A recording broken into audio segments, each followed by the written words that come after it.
(300초) 안에 시장 흐름 점검하는 박민영의 300입니다. 카운트다운 시작합니다. 일단 시장 움직임 점검하면서 시장 속에서 선방하고 있는 종목에 대한 이야기까지 이어가 보도록 할게요. 자, 미국발 허리케인에 우리는 몸도 가누지 못할 움직임입니다. 미국 증시의 급등락에 따라 우리 증시 역시나 지난주 내내 온탕과 냉탕을 오가는 모습이 나타났죠.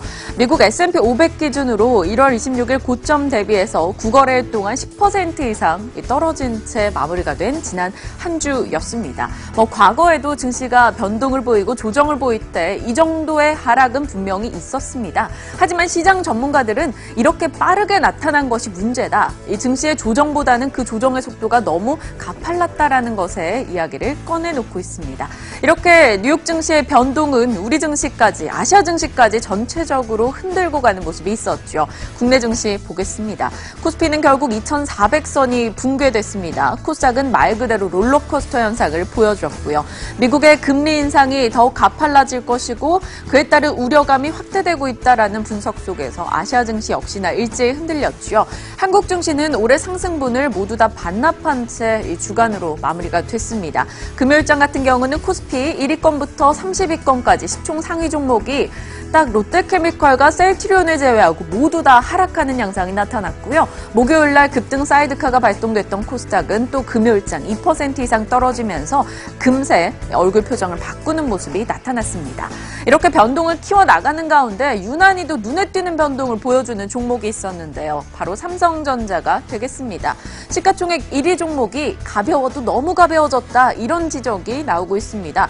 절대가가 200만 원이 넘어가는 주식인데 일일 변동폭이 너무나 크게 나타나고 있어서 변동폭과 거래량이 2배 정도 증가하며 어느덧 단타 매매가 가능할 지경이다라는 이야기까지 나옵니다. 참 불명예스럽게 삼성전자에게 삼성코인이냐, 이런 이야기를 꺼내놓는 새로운 별명까지 등장을 하고 있네요. 금요일장에서도 다소 크게 밀려나면서 주가가 많이 떨어져 있는 상황인데요. 어느 정도 변동폭이 커졌는지 한번 확인해 보도록 하겠습니다. 일간 변동폭을 놓고 봤을 때 일평균 주가 변동률이 2%대에서 어느덧 4%에 육박하며 크게 뛰어 올랐습니다. 거래량 역시나 70% 액면 분할 전후로 급증세를 기록하면서 너무나 많은 변동이 이뤄지고 있다라고 이야기를 하고 있죠. 만약에 액면 분할 이슈가 있었던 1월 31일에 고점 부근 8%에서 주가를 사신 분들이라면 딱 한 주를 가지고 있어도 지금까지 한 50만 원의 손실이 나게 되는 겁니다. 그만큼 삼성전자의 변동이 커진 상황이고요. 아무래도 코스피 시가총액 1위권부터 10위권 내에서 삼성전자를 제외한 9개 종목의 지수 영향보다도 삼성전자의 영향이 훨씬 더 크기 때문에 삼성전자가 이런 변동을 갖게 된다면 당연히 지수는 흔들릴 수밖에 없다라며 예의주시하며 살펴볼 필요가 있다라는 의견들 나오고 있습니다. 자, 이렇게 시장에서는 시장의 흔들림과 또 대표 주자들의 흔들림이 눈에 띄고 있는데 그 가운데서도 나는 시장의 흔들림 따위 못 느낀다라며 나 홀로 잘 가고 있는 종목들도 일부 있습니다. 그 중에 하나가 바로 경동 나비엔이 되겠는데요. 말 그대로 나비처럼 훨훨 날아 혼자 주가 급등세를 기록하고 있습니다. 지난 금요일장에도 7% 이상 올라가면서 6만 5천 원대까지 터치하고 있는 상황이고요. 올 한 해 움직임을 보신다면 꾸준하게 너무나 좋은 움직임을 이어나가고 있습니다. 보일러나 온수기 1위 업체로서 난방 문화가 변화해 나가는데 수혜를 볼 수 있을 것이다, 이런 의견들이 나오고 있는데요. 한번 내용을 볼까요? 이렇게 주가가 급등을 보이면 늘 뒷배가 있기 마련이죠. 뒷배경 속에서는 바로 중국을 찾아볼 수가 있었습니다. 중국이 최근 들어서 중앙난방에서 개별난방으로 옮겨가고 있고 환경 문제가 대두되면서 석탄이 아닌 가스보일러 사용이 늘어나고 있다. 그에 따라 수혜 기대감이 있다라는 건데요. 확연하게 2010년도부터 중국에서는 석탄 사용량이 줄어들고 있는 상황이고요. 그와 더불어서 확연하게 가스 사용량은 늘어나면서 가스보일러 보급이 꾸준하게 증가세를 기록하고 있습니다. 가스보일러 어느 정도로 판매되고 있는지 보실까요?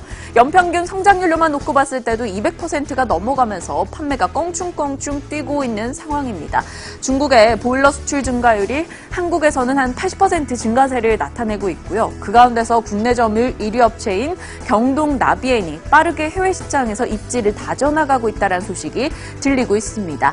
자, 이 경동 나비엔은 각 국가별로 맞춤 전략을 쓰고 있어서 그 또한 높은 평가를 평가를 받고 있는데요. 중국 같은 경우는 환경 문제가 대두되니까 가스보일러를, 그리고 미국은 낡은 배관이 있다 보니 낡은 압력에도 견딜 수 있는 기능을 넣었다고 합니다. 그리고 러시아는 이 전기 공급이 불안하다고 하는데 그에 따라 순간 정전에 대비할 수 있는 기능을 탑재했다라고 하네요.